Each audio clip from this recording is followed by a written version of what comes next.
Taylor Wallace hanging out here again for a KUTX at-home session, and I'm so excited to be joined by my guest today. Coming to us from London, we have Arlo Parks. Arlo Parks, hello. Hey, thanks for having me. Yeah. Thanks for being here. I have been listening to. I think I've listened to every one of your songs several times. I'm so in love with your music, Oh, and thank I have to say, I just finished reading Bernardine Evaristo's "Girl, Woman, Other." you. And so listening to your music and reading her book, the two just coalesce so well that it's hard for me to untangle the two anymore. Mm. It's like the soundtrack, your music could be this. If they make that into an HBO like miniseries or something, they better license the absolute F out of your music. Oh, I would love that. Amazing. I haven't actually read that book as well. It's the best novel I've ever read in my whole life. Wow. Yeah, Wow. I say Oh, that very, very earnestly. It is the best novel I've ever read. wow. It's just incredible. Wow. Yes, I'll have to get on that. I've been reading a lot actually over lockdown. I'm reading Your Silence Will Not Protect You again by Audre Lorde, which Huh. has been an amazing read. Yeah. That's great. I just started, or I'm almost done reading Jamaica Kincaid's Annie John, Mm, which mm, is a really neat short novel about a girl who's like just kind of fed up with everything. Yeah, that sounds amazing. So you're coming to us from London, and it's like 5:30 over there right now. Is that right? Yeah, it's like 4:30. Yeah, the sun's shining. It's a beautiful day. I'm feeling good. Yeah. What I'm curious, what is the I mean, what is COVID like in London and over there right now? Well, I mean, things are starting to open up. So, like bars and restaurants and stuff, of course, there's still social distancing, but things are starting to open up, which just kind of made it easier to kind of see friends in the park and and do sessions as well, which it's been nice to kind of get back into the world a little bit. What about where you are? Texas, it is people don't want to wear masks. Right. People want everything to be opened and they want to not wear a mask while doing it. So Mhm. Austin is better than a lot of other places in Right. Texas. But you know, everything is shut down. Everything's just takeout only. Some restaurants like the patios are open. Mm, But I mean, it's pretty like, you go to right. work if you have to, and you come home and you sit Mm, in your front or backyard with your friends 6 feet apart, yeah. and that's about where we're at right now. Mm, So I'm glad to hear. It's nice to hear positive things happening in other parts of the world with COVID, with mm. people responsibly handling this pandemic. Mm. Yes, I think it well at towards the beginning of lockdown it was completely everything was completely shut. Like Mhm. everyone was staying inside. We were only allowed out once a day for exercise, and then otherwise we were just everyone was inside. And I think because those rules were respected, then things can gradually, I guess, open up. Exactly. Flattening it instead of creating surges for sure. Yeah. Well, and it's nice to hear that everything's opening back up again because your birthday is not coming up, yeah? Yeah, yeah. My birthday, I'm turning 20 years old, which is yeah, I have mixed feelings about it. I kind of want to be a teenager forever, but it is exciting, and yeah, I'm looking forward to it. That's awesome.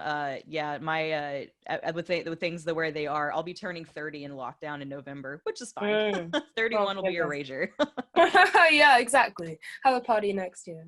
And at the beginning of all of this, you had just started out on your like first headlining tour, right? Back in Mm, February, and then I yeah. imagine it got cut severely short because of all of Yeah, well, this. I mean, we only had two shows left, so we were actually Okay. fortunate to have been able to play the whole of Europe, and just Brighton and London were the two shows that we didn't manage to do. But that was an amazing feeling just to be able to have my own kind of space, like create this kind of safe space and this community. And I had so much fun. So I'm grateful for the shows that I was able to play. Yeah, and you said it was all over Europe. Yeah, exactly. So we went to Germany, we went to the Netherlands, we went to France. Yeah, it was really amazing. That's so awesome. I'm curious, did you pick a lot of the dates based on like countries you wanted to visit and cities you wanted to visit? Oh, well, I mean, the thing is, most of those cities that I had already been to, I'd done two support tours before, in Europe and the UK, so I was quite familiar with them. But I always loved playing. Paris was the last show, and because my mum grew up there, it was like a beautiful kind of, it felt like a home show. It was really nice. Yeah.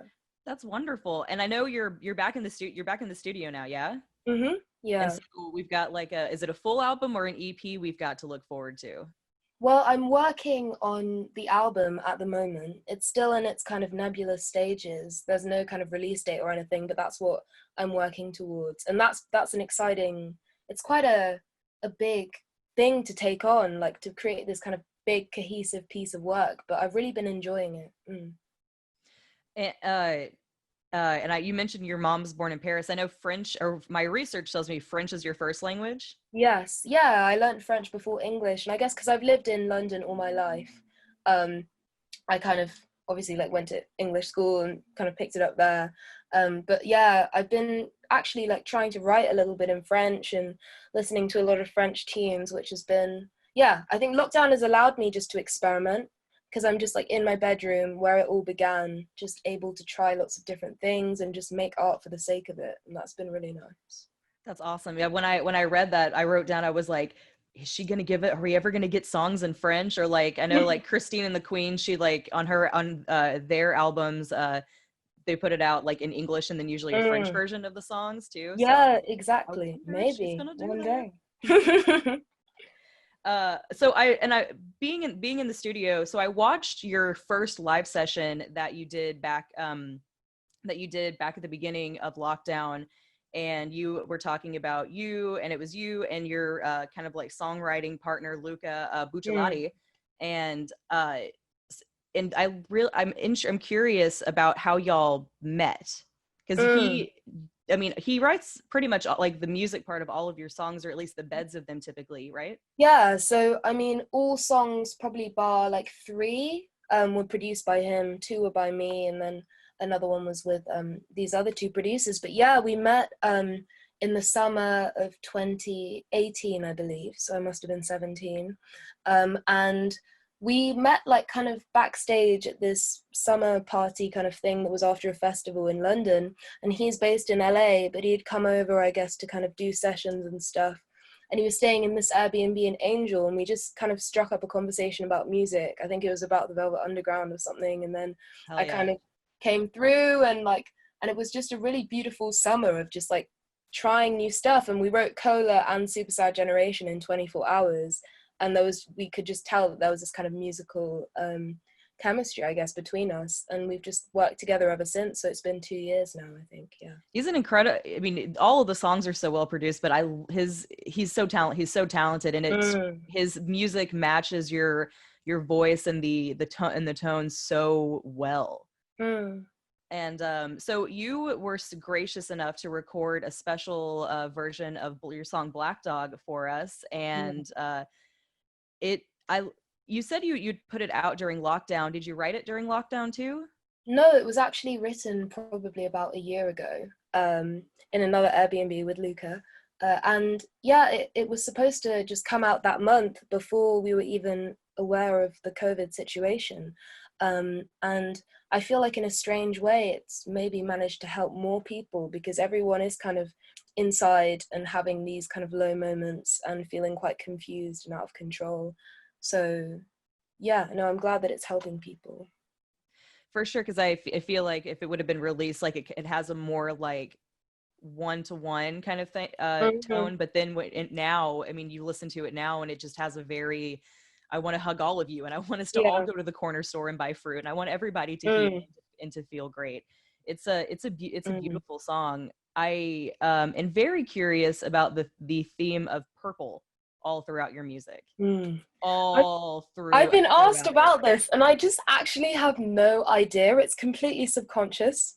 I'm not sure why. I've just always, because it's always used with the tone of love too, which is like what purple represents. It's subconscious, really. Yeah, I think it is subconscious, honestly, because when I think about like amethyst and violet, I don't know, I think my brain just gravitates towards that imagery when I'm talking about kind of visceral love. I don't know why. There's no reason. It just happens. I'm not sure. That's so wild, because it is always like I tracked it through all of your songs, and I was like, there is, and maybe, but because even like I think it's in the song George that you talk about like uh or Cola, where you talk about leaving like the orchids, like I don't want them anymore, and Oh like yeah, orchids are yeah, purple, and I was like, oh my gosh, this is yeah. so cool. Yeah. Wow. Yeah, it's just my subconscious. I definitely feel like I gravitate towards certain things, even like flowers and stuff, but it's just, I don't know. I don't know where it comes from. I need to think Wow. about it. Or not, just let it, just Let it it's flow. obviously Let it flow. happening well enough without you overthinking it. You're, by the way, like uh your songwriting and your I mean, it's poetry, and the poetry is so, I mean, it's like Patti Smith levels of just so beautiful, and i I think it's brilliant. I really genuinely believe that your Oh, songwriting thank is you. so brilliant, and just it's just incredible. Like every song I read just is just wow. Wow, thank you so much. I mean, Patty is like one of my big inspirations. I remember reading Just Kids like only like before I wrote, I think it was Sophie or something, like I just finished it that day, and I think that just because I'd always been a fan of her music. Like Horses is an incredible album, but I yeah, I just love the fact that she was at once both a poet and a musician, and I think that was just something that I aspired to do. So that is a beautiful compliment. Thank you. Yeah, of course. I'm curious about other, because I've heard in different interviews and stuff, you talk about your musical influences, but I'm curious, you were a poet before you start, like you were just writing poetry before you started kind of Mhm. putting it to music. And I'm curious when you started writing poetry, and who you currently read, and who's inspired you throughout your life. In terms of poetry and literature. Mm-hmm. Right. So, I mean, we're songwriting. I don't want to shove songwriting over. well, I started writing, so I started story writing when I was about 10 or 11. And then I kind of realized that my focus lay more with like imagery than plots. So my teacher just recommended that I started writing poetry probably when I was 12 or 13. It wasn't very good, but I was at the time I was reading. I got really into like the beat, so I was reading like Allen Ginsberg and Yeah. Mm-hmm. Diana Creamer, and also I was reading like Sylvia Plath and Gwendolyn Brooks, and then I kind of started also kind of reading short stories like whilst I was reading poetry. So because I have quite a short attention span, so I liked kind of like condense things. So I was reading a lot of like Raymond Carver and stuff, and James Baldwin, and then um, that kind of just morphed into songwriting when I was probably about 14 or 15 years old. Um, and yeah, I've just always been interested in like how visual poetry is as an art form.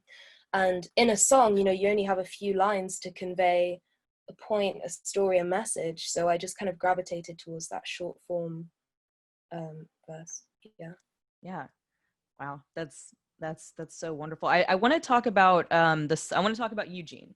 Mm. And I just being a pansexual person myself, that song in particular just like resonated with me, and just Mm. like in a core uh, in a core level. And I have to say, it's really wonderful. I feel like now there's so many wonderful uh musicians who are creating great music right now, who all like identify as bi or pansexual. Mm. And that wasn't, and it seems to be kind of new, not that people are identifying that way, but you know, I go back to when like Yeah. I was a teenager and my early 20s. I can't remember any sort of person who like distinctly identified that way.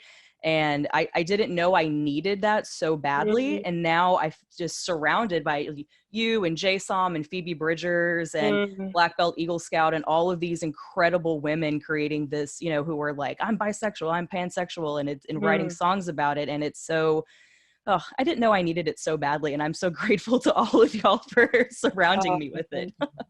I mean, the thing is about when I wrote that song, I just wasn't really like thinking about it, and that it just was like my life. It was just like my Mm-hmm. lived experience that I was just kind of putting on paper. And then when people started kind of messaging me and telling me that it kind of resonated with, because I think it's something that a lot of kind of queer people have gone through. Like it is a story that a lot of people have lived. And I didn't realize quite, like I felt like people were telling me that they felt represented like through my art, and that's something that I hadn't even considered.